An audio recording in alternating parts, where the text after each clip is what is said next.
Thanks for coming. Middle of a plague. I appreciate it. Thank you, Linda and John. It was great. First time I've shaved 2 days in a row and I don't know how long. So is it just me, or do the last 6 months simultaneously seem like the fastest and slowest 6 months of your life? Today's our first public Mass in this space since March 15th. Where did spring go? And summer? Why does it take so long for time to pass so quickly? I think that's what they call a paradox, a both and. The days drag on while the time is passing quickly. Both are true, but they seem to contradict one another. And it seems to me there's a lot of that in the life of faith. It's not often either or, it's both and. Our gospel question today was, what the heck is a deacon? And when I figure that out, I'll let you know. What I was thinking was, a deacon, I'm a deacon, so who am I, right? Who am I? Why am I here?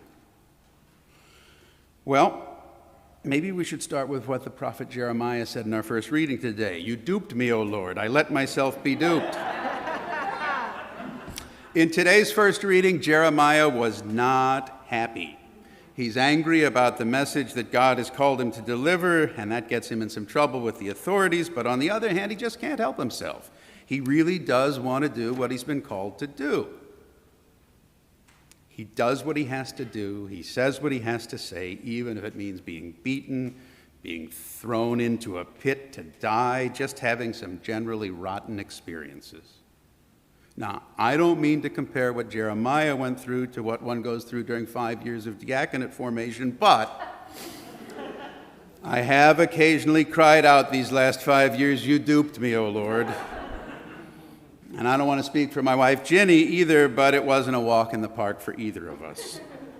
Here comes the paradox, though. As hard as it sometimes has been, in terms of the time it took, some of the work that was required, the emotions it stirred, I'm really glad to have had the experience. It seems contradictory, I know, but both are true. And that was true not only about 5 years of formation, but how about ordination? It was supposed to happen last June. There was supposed to be a big Mass with a couple thousand people. The chapel was supposed to be standing room only today. There was supposed to be a party. It was supposed to be different. You duped me, O Lord. But just like in Whoville, even after the Grinch stole all the decorations, Christmas still came. Even behind masks, even without cake, even with elbow bumps instead of hugs, it came just the same. So back to that question of who I am. I am the oldest son of Mary Anna and Lou Dryden. I am one of 5 kids who grew up in the same house where my mom still lives, a few blocks from Ted Drew's, so you all know where it is. My mom is here today. She's the person who got up early to drive me to 6 a.m. Mass when I was an altar boy, got me there on time. She did so well that one summer, Sister Frances Xavier, who was the woman who put the fear of God into all of us altar servers at St. Gabriel's, scheduled me to serve 6 o'clock Mass during 8 of the 12 weeks of summer vacation because she knew that my mom would get me there. Thank you for that, Mom. My wife, Ginny, is here today, too.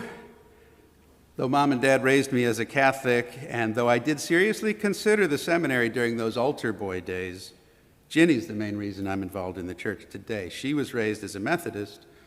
We got married in the church, but I'm afraid I was not a very regular attendee in those days.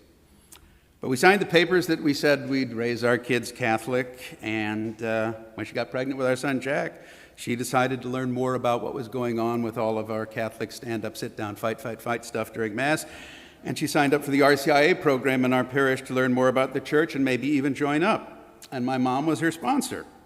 And I went with her. And 30 years later, I'm still involved in RCIA. By the way, a commercial message here.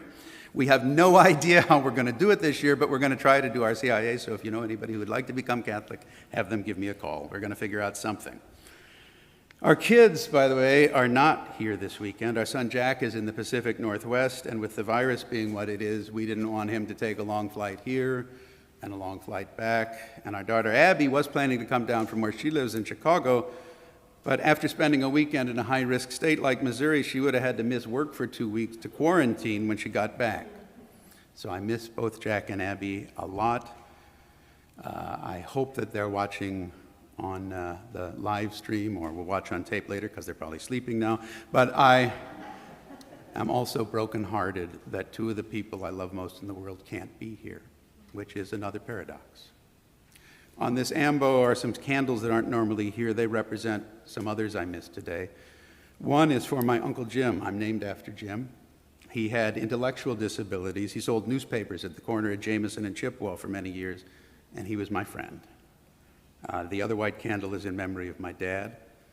I miss Lou Dryden every time I'm channel surfing and I stumble upon a Marx Brothers movie, because not long ago I would pick up the phone, "Dad, Duck Soup is on." But usually he'd already be watching. Another person missing today is this candle. It's for my sister Jenny. An aneurysm in Jenny's brain burst open one afternoon in 1994, which simultaneously seems like a long time ago and like it was yesterday.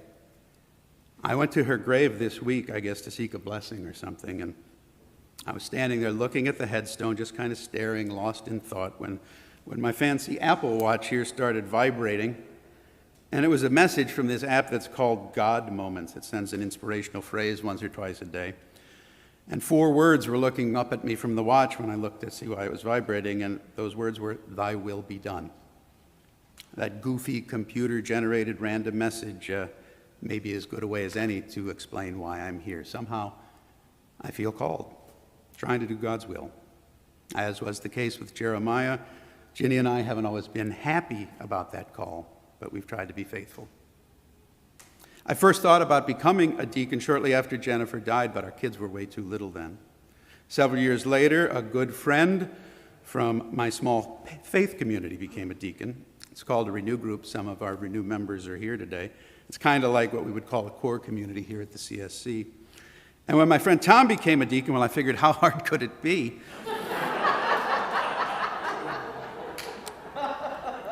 Then about 6 years ago, Phil Hengen grabbed me after a Mass one Sunday and said he thought I should consider it, and it occurred to me that maybe I was being invited to go a little deeper.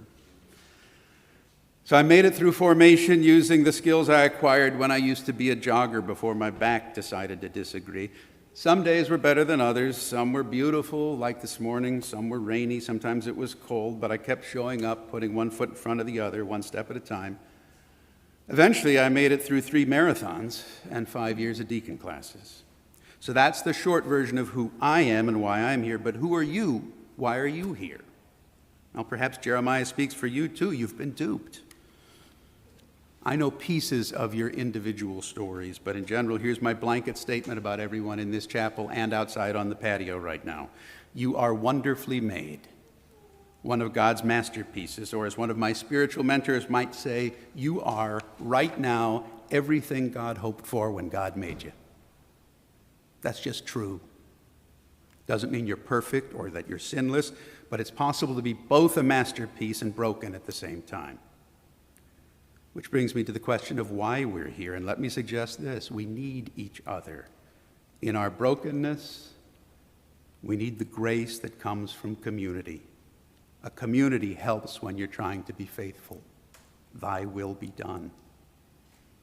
In today's second reading, St. Paul tells us that God gives us the grace to transform us so that we can determine what thy will be done might mean for each of us.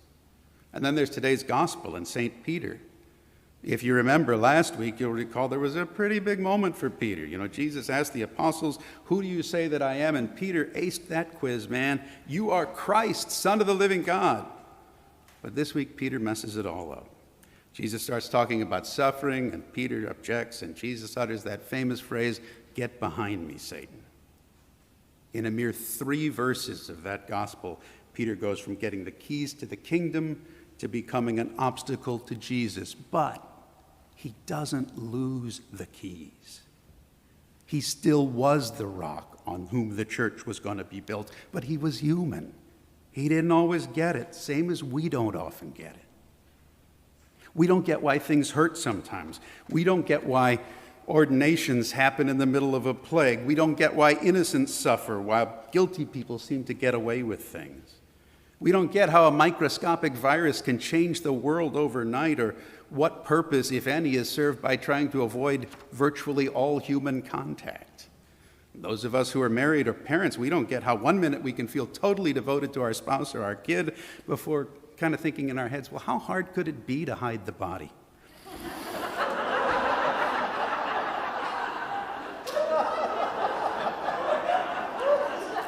As St. Paul said in that second reading, we humans need transformation.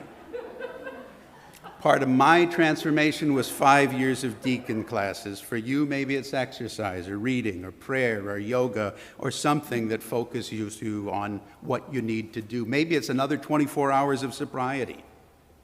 But transformation doesn't usually occur in a flash of light that changes everything. It happens a day at a time, a step at a time, a breath at a time. It happens when we do our best to be faithful, when we remember those words, "Thy will be done." And how do we do that? Well, Jesus says it in today's gospel, take up your cross.